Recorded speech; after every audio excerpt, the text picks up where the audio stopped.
From the recordings that we see, is there anything that you believe was being done that should not have been done by Macklin Good? The administration says she was blocking the road. They are claiming this is an act of terrorism. Yeah, Renee Nicole Good, as you hear her say, she's not mad. She's sitting in her car, peacefully waving cars to get by.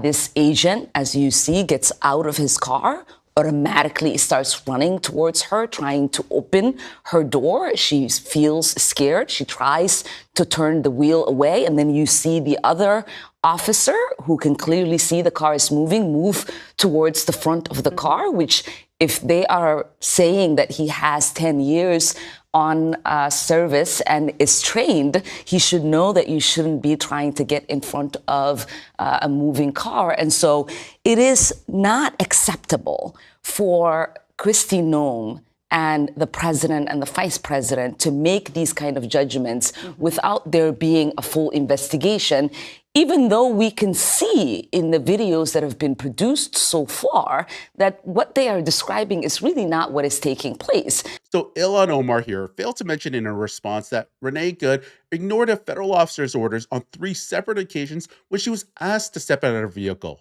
And then she tried to paint a picture that the second officer purposely walked in front of a moving vehicle when the video shows otherwise. Okay, so take a look at this clip here from the officer's POV. You can see when he initially starts walking in front of the vehicle's actually idle, and then as he takes a couple steps, she starts putting the car in reverse, and then lines the car up directly in front of the officer. Have a look. So he's walking up, and now she starts reversing. So Ilhan Omar basically tried to portray an image of Minnesota mom having done nothing to contribute to the situation, when in fact she spent all day interfering, obstructing, and impeding ICE, and then also had the gall to park her car perpendicularly on the road to block ICE officials during the middle of an ICE operation. And lastly, she tried to recklessly flee federal officers after she was given 3 orders to step out of her vehicle. Anyways, then the conversation turns towards the Somali fraud investigation, and this is where Ilhan Omar starts stumbling. Right now is a lot of heat on your state. Treasury Secretary Bessent called Minnesota ground zero for what may be the most egregious welfare scam in our nation's history to date. 85 of the 98 people who were charged by the Justice Department with this welfare scheme are Somali.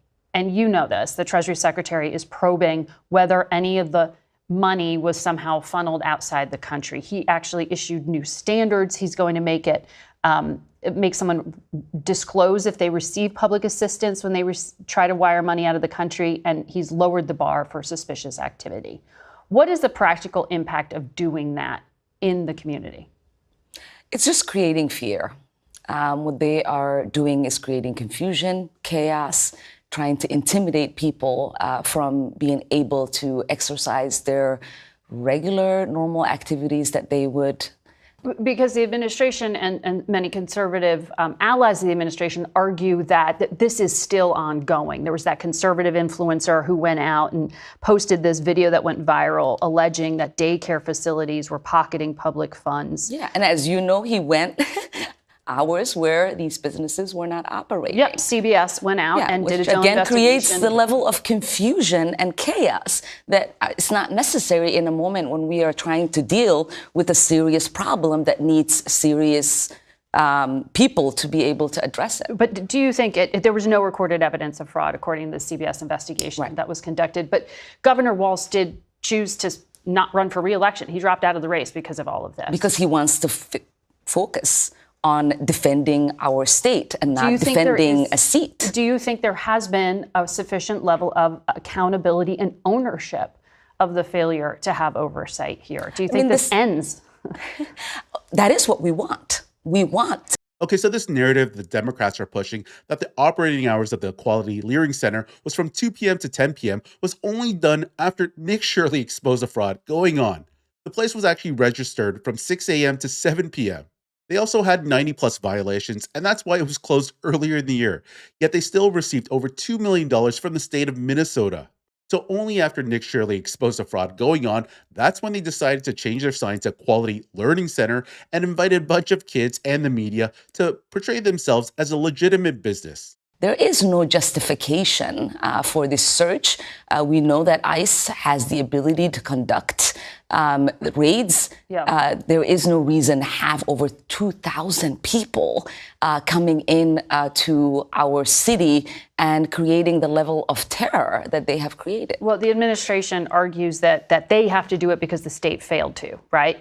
The federal government and the state have been working peacefully together and have brought justice to these 87 people that you've described. None of this search that they have conducted has produced any sort of criminal activity. They haven't been able to charge anyone as of yet. Well, the administration also announced they're going to cut food stamps to Minnesota because they say some of the food stamp money had been embezzled here. Are you and those are the things that are being that litigated, and it is, again, unconstitutional for them to do so.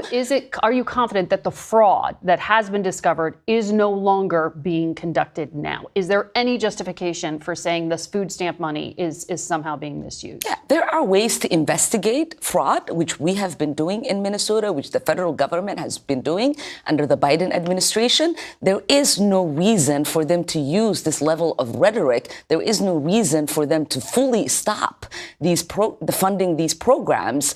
And now I'm going to play you a clip that's really going to put a wrench into Ilhan Omar's political ambitions because she's being investigated over reports that her and her husband have enriched themselves through the Somali fraud. Have a listen. There are reports that members of Congress are actually receiving daycare and healthcare clinic money funneled through various PACs. If this is true and widespread, how can the American people trust Congress to task and uncover the far-reaching tentacles of this fraud? Any member of Congress that's getting any money unethically or illegally, there's an ethics committee, and it's a bipartisan. It's an equal number of Republicans and Democrats, and that's the committee that's supposed to investigate members of Congress. The ethics committee was created. We have in our rules that we're not supposed to investigate other members, but the ethics committee has a staff, and that is their sole purpose for existence in life. And I think the House Ethics Committee traditionally has been a lot harder on unethical behavior than the Senate Ethics Committee. That's my opinion.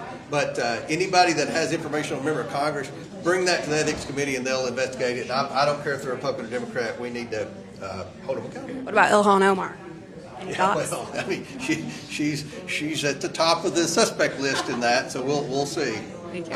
But I can tell you, my members, there are going to be ethics complaints filed against Omar. She had an opportunity to come in here today. Yeah, she was actually right across the hall at the Black Caucus lunch. Okay, so you guys heard that. Ilhan Omar is pretty much screwed because she's being investigated. Like a couple of years ago, I think she was pretty much in debt, and now all of a sudden her net worth has shot up to like $30 million. Like, how does that make any sense? Anyways, guys, if you enjoyed this video, please like, comment, and subscribe, and I'll see you on the next one.